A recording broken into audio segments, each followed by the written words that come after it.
क्या भारत में सेक्युलरिज्म सिर्फ चुनावी नारा बनकर रह गया है? क्या मुस्लिम वोट सिर्फ राजनीति का एक साधन बन चुका है? और क्यों अब वही सवाल विपक्षी नेताओं के भीतर से उठने लगे हैं?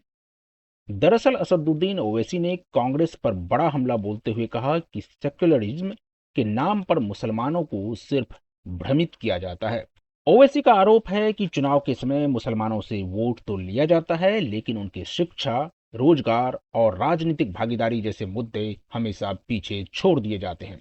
सिर्फ ओवैसी ही नहीं, बदरुद्दीन अजमल भी कई बार कांग्रेस की रणनीति पर सवाल उठा चुके हैं।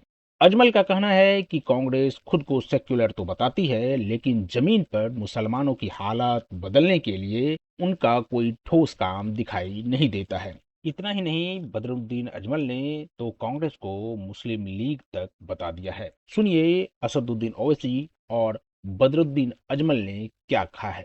आसाम में अजमल साहब के और मेरे ख्याल से आराम से 6 से 7 एमएलए जीत सकते थे, मगर वही पुरानी बात सरकार बनाने का। अरे सरकार नहीं बना सकते भाई, तुम लोग,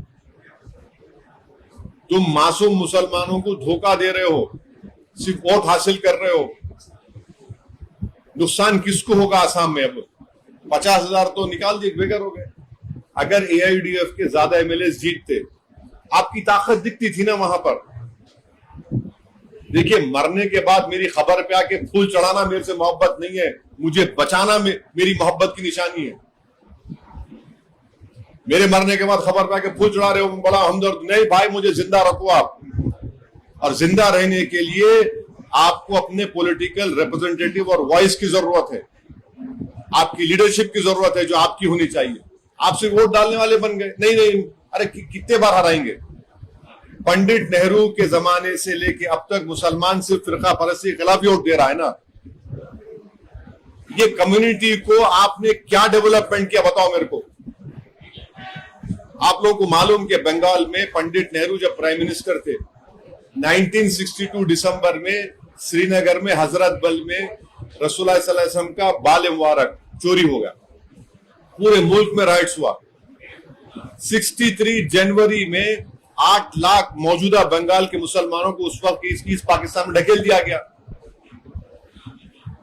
हमारी पार्टी का यह मानना है कि यकीनन आप कम्युनल फोर्सेस को हराइए, मगर अपनी पॉलिटिकल लीडरशिप को बनाइए, ताकि आपकी इंजस्टिस के खिलाफ, आपकी आवाज के खिलाफ कोई लड़ सके। आप दूसरों को वोट डाल रहे हैं, फायदा क्या हो रहा है? आपको खाली वोटर बन रहे हैं। आप सिटीजन बनिए, सिटीजन विद राइट्स बनिए, शहरी बनिए, लीडर बनिए, नेता बनिए, अपने मुकद्दर के फैसले करिए। ये समझने की जरूरत है। देखो, दूसरे के लिए जो कुआं खोदता है, दूसरे के लिए जो कुआं खोदता है, उनके सामने कुआं है। कांग्रेस ने यूडीएफ को शेष करने के लिए कुआं खोदा, उसी में खुद कांग्रेस को गिर गया और कांग्रेस खत्म हो गया आसाम से। कांग्रेस मुस्लिम लीग हो गया, इसका हमको दुख है। दोनों को कोई सब हार गया, बहुत बहुत मुबारक। अब बड़ा सवाल यही है कि क्या भारत की राजनीति में सेक्युलरिज्म एक विचारधारा है या सिर्फ वोट बैंक की रणनीति? राजनीतिक विश्लेषकों का मानना है कि ओवैसी और अजमल जैसे नेताओं के बयान विपक्षी राजनीति के अंदर चल रही उस बेचैनी को दिखाते हैं, जहां मुस्लिम वोटों को लेकर नई लड़ाई शुरू हो चुकी है। लेकिन दूसरी तरफ कांग्रेस और उसके समर्थक कहते हैं कि उनकी राजनीति हमेशा संविधान और सभी समुदायों के साथ खड़ी रही है।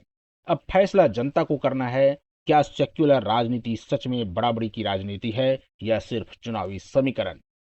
आपकी राय क्या है? कमेंट करके जरूर बताइए। और अगर आपने अभी तक हमारे चैनल को सब्सक्राइब नहीं किया है तो जल्द से जल्द सब्सक्राइब कर लीजिए। धन्यवाद।